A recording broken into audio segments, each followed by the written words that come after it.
On this Saturday, Dear Miseries.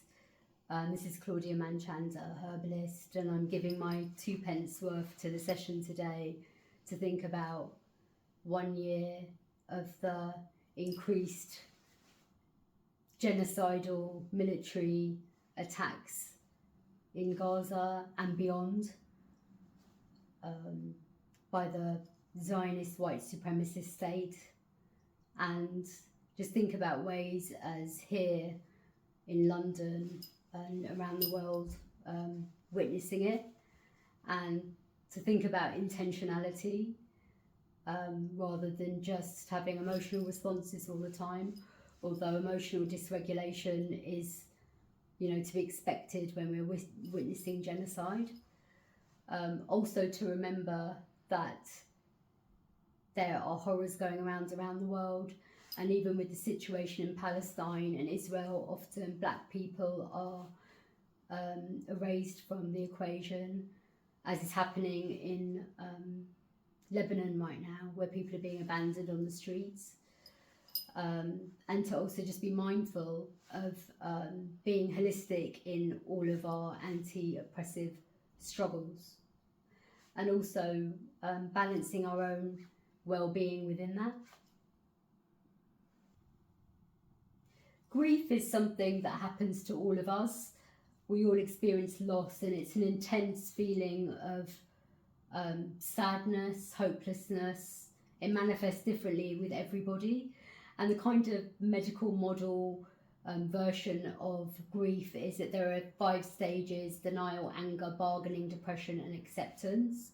However, when there's violence from the state, like a death in custody, or from colonial violence, or from lack of funding for drugs, or for premature death, acceptance can never really happen. And as a herbalist and a health practitioner, grief is an aspect of prolonged stress, and stress is something that I just want to talk about a bit.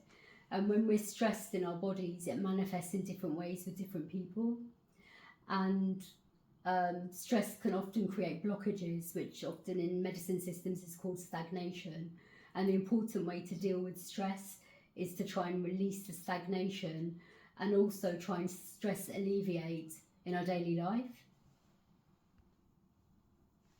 From my notes, so grief requires a place to be, as does rage and all of the emotions that go with the outrage of witnessing genocide, and that there are things that we can do to be intentional to modify our grief and to modify stress. And that doesn't mean we have to be ignoring what's going on in the world and not be activists. It means that we have to self-care to be able to be activists, and we have to self-care to be healthy, because if we are under perpetual stress all the time, it impacts our bodies. Examples of the way it impacts our bodies is chronic inflammation. It can affect our heart, it can affect our joints, we can get migraines, we can get sleep dysregulation, anger. It can affect the way we treat other people, it can affect the way we treat ourselves, and also prolonged grief affects the lungs, and the lungs is the interface between the outside world and the inside world. And when our lungs are affected through grief, we can't breathe out toxins in the same way, and we can't breathe in fresh oxygen, and we can get lung disorders that affects the whole body. And in Chinese medicine, the lungs are very associated with grief, the liver's associated with anger, and the kidneys are associated with fear. That's a very simplistic level. So one way that as individuals and as groups that we can manage grief is to think about being intentional. So one way, and it's something you can discuss, is when you pick up the phone and it's social media, now after a year that there's a chance you're going to see something really horrific and traumatizing.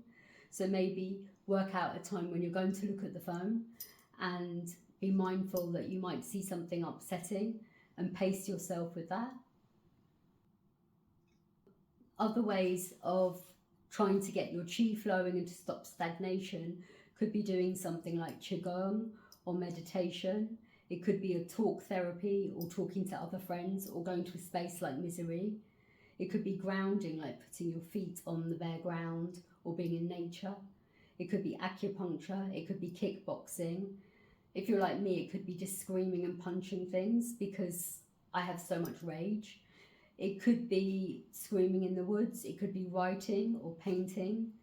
It could be having a bath.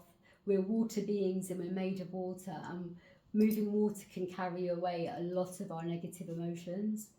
It could be a ritual like planting a tree, doing specific releasing exercises. Another thing that's really lovely is burning smoke. Smoke can really clear a heavy atmosphere in the room.